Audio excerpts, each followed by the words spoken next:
Hello, beautiful people. Welcome to my morning brief. My name is Ugodre Obichukwu. I am the founder of Nairametrics. I said I was always going to do this if there's something very important to say, especially in the economy. And geez, there's been a lot of stuff going on, and indeed something very important to talk about. Two things actually, so please bear with me because we might just go beyond 10 minutes on this particular episode of the Morning Brief.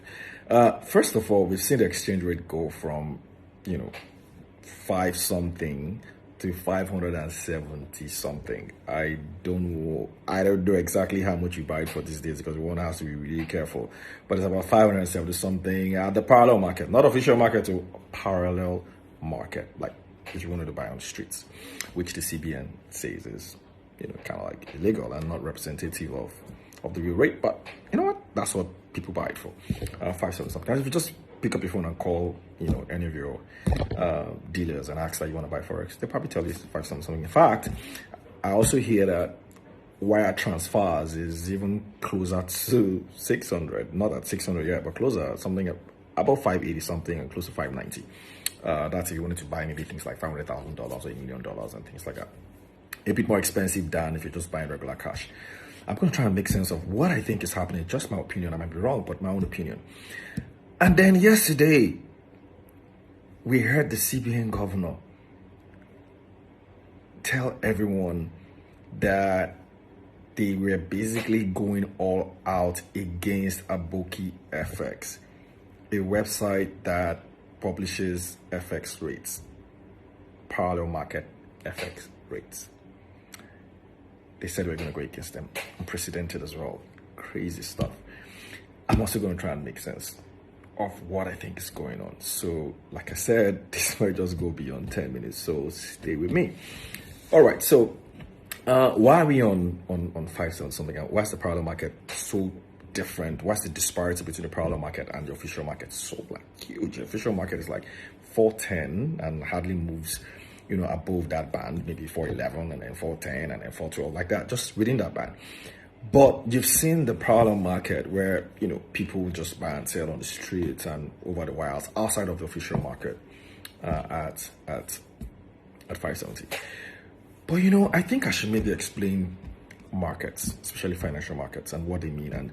And that would I would tie that to Abokifx. So a marketplace is basically where people buy and sell things, right? Like you go to a market to buy something today is where you buy and sell things. However, marketplaces can be regulated, which means because of the sensitivity of what goes on there, government can come and regulate that market and, allow for there to be a set of rules and guides that determine how that market operates. And the Forex market is a market as well, but kind of has a different kind of rule depending on what the country's Forex policy is. So Nigeria today does not operate a free market policy when it comes to the exchange rate. Free market policy basically means that a policy where the market determines the price, where, as you buy and sell Forex, then the market determines the price. We don't really do that. We practice more of a controlled exchange rate, right? Where, it's sort of called, some people call it managed float, where the government, in a way allows the market to function, but they don't like to have the price go a certain way, especially higher, right? Or depreciate much higher. They don't like that at all. So that's sort of like the kind of currency market we have. So we don't have a free market for foreign currency. And the stock market is a free market. So the market determines the price. Nobody gets involved in all of that. And of course, there are rules and regulations as well. So in the current market we have, which is called investor and exporter window, it is meant to be determined by, demand of the forces of demand and supply. But CBN is a major player there. And so because they're a major player there, they can determine the price. So imagine that it's a market where, everybody sells phones, right? And you provide 90% of the phones in that market. You supply 90% of the phones in that market. You can determine the price of that market. It's kind of like a monopoly. You can decide, okay, today, this market, these phones, I want it to be 100 naira. Even though you think the phone is probably, 200 naira. You say, I just want it to be 100 naira. That's what I want to sell it for. right? And then everybody just falls along that 100 naira. So what it means that other people who sell the same phone, if they want to operate in that market, they'll have to sell the phone in 100 naira, at 100 naira. But if they don't want to operate in that market, they'll have to go outside in another market or do peer-to-peer and sell at 200 naira. So that is a black market because that is not an officially recognized market. So that is what is going on in Nigeria. So at the NAFEX market, the exchange rate there is determined mostly by who brings the most money, the supplier, and that is the CBN. So they sort of regulate how prices are determined there. And so for people who actually have Forex, they don't like that because they don't think that's the true reflection of the market. So they go to the black market. Now, but the problem with the black market is that it's unregulated. So you don't really know whether that is also dancing to the forces of demand and supply. Because the same thing you're running away from the official market could also happen there. But you know what? It's actually more of a market to some people than the official NAFEX market. And so that's why you see, typically in more efficient markets, the official market and the black market are typically close to each other, right? So maybe like 410, if it's 410, if it's really, really happening, 410 to 440, something like that. Disparity is not that much. But when you see a disparity of 410 and 570, that's like 160 naira disparity, then there's a huge dislocation going on. So it is either the official market has to adjust upwards, downwards in exchange rate terms, or the parallel market has to come down. So, and the only thing that can make that happen is one, if the CBN decides to pump in a lot of dollars into the system. Two, if the people operating in the parallel market decide to also pump in a lot of dollars, so if there's a lot more supply than demand, price will go down. Or three, if the CBN decides to allow the rate to go up at the official market. So those are the three things that can typically happen when you want to have, the exchange rate sort of, merge. That's the parallel market and the official market. But that's not happening now, and it's widened. And I have a number of hypotheses, not theories, not proved them yet. One is I kind of think that the ban on the BDCs has snuffed out, supply out of the market, and there's a lot of people demanding for dollars. People are panicking, and so there's just an unnecessary demand for dollars because people right now don't even want to hold Naira anymore, and they're just speculating and just buying dollars and holding on dollars. Secondly, there's also this is the school season, the travel season. So a lot of school fees are being paid. Some are even paid in dollars. Some have to pay school fees for their awards abroad. Some also have to give their awards, money, like pocket money.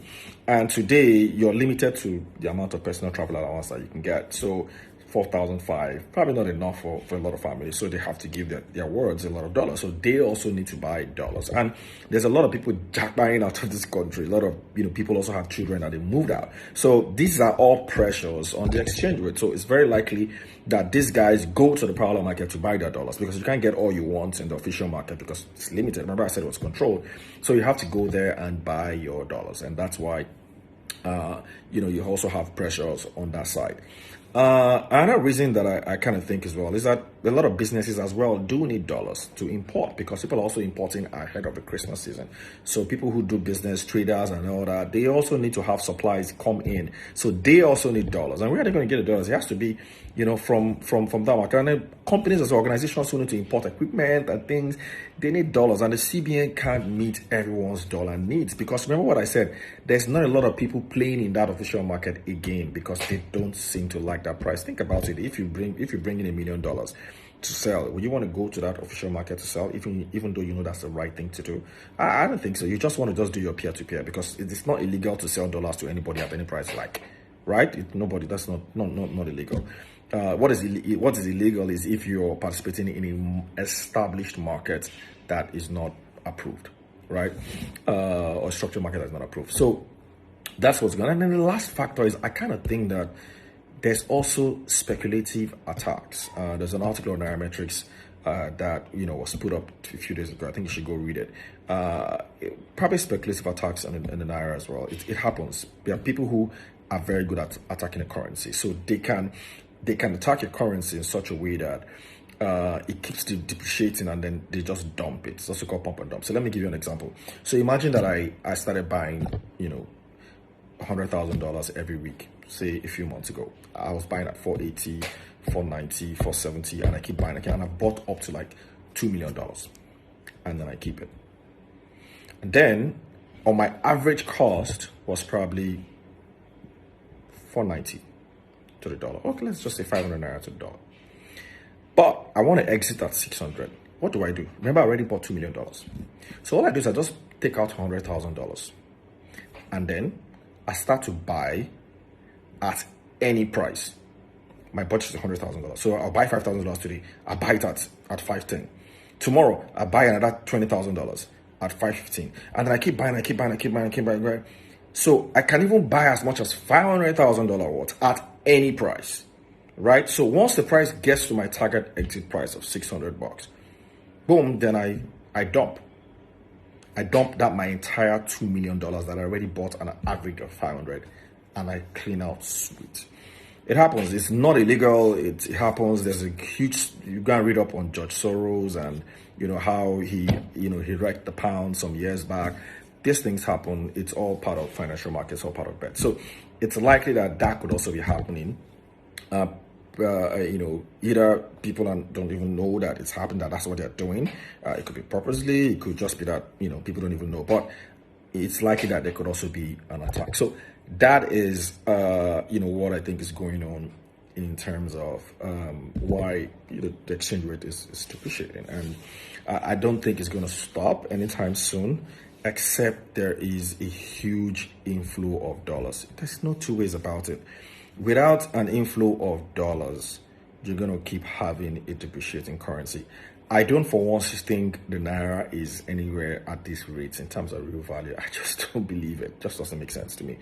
But that's what it is today. If you wanted to buy dollars today, nobody's going to sell to you at 410 except you're lucky and you go to a bank and with a passport and your ticket and all that, you can get PDC, or maybe you're lucky to get some kind of allocation from the CBN, and then maybe that then you can get. So that is the first part of this.